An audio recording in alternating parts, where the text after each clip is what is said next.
Hey,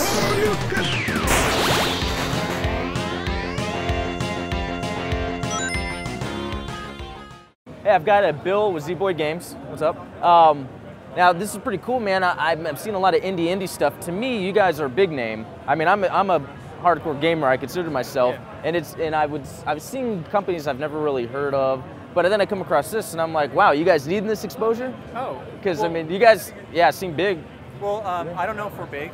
I mean, when I think big, I think of Jonathan Blow, and I think of Phil Fish, and I think of Super Meat Boy developer Team Meat, and Super Giant Games. Like, to me, like, I think, wow, those guys are like awesome. And well, if it makes you feel better, coming from me, I consider you guys up at that level. So I mean, when I think indie game developers and all that. Well, I appreciate that. And we're focused on kind of a niche market of RPGs, especially influenced by the older ones.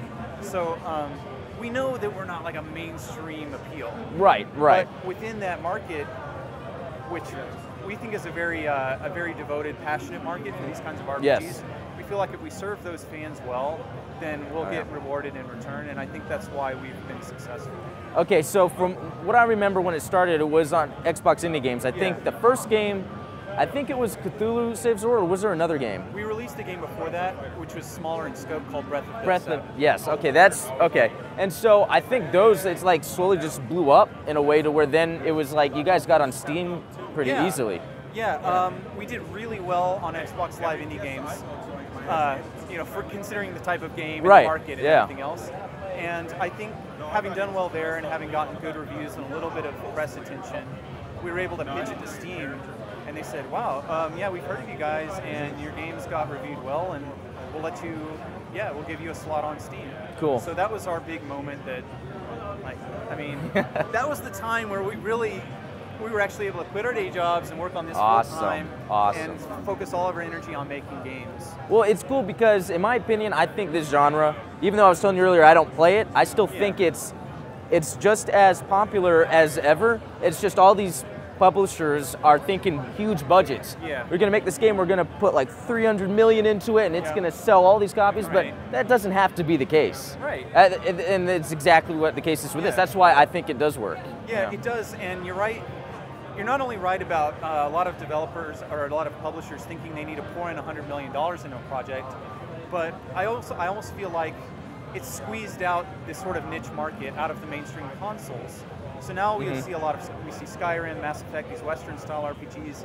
We see like Final Fantasy 13. We don't see a lot of stuff that's kind of like the JRPG style.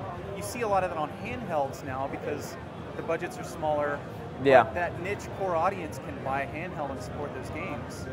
The market is still there, but it's being underserved by the big publishers, and that's why a small team can make a game in this style and succeed. Now, people are out there.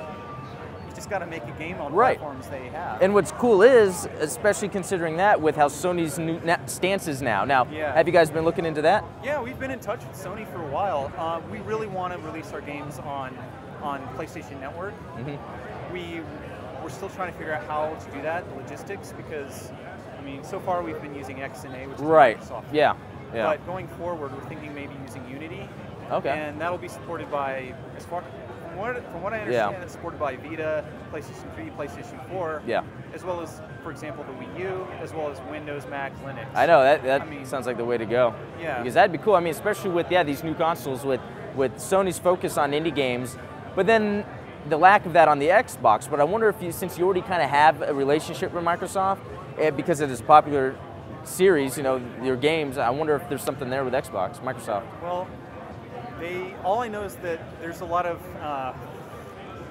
miscommunication from them right now. That's how it seems. All I know is that,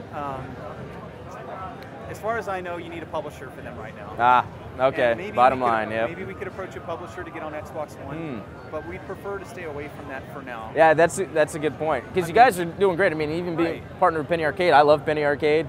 And that's just cool that you guys are making games for them. So, well, cool. Man, thanks a lot. I really like talking to you. So, good luck with everything. Thanks.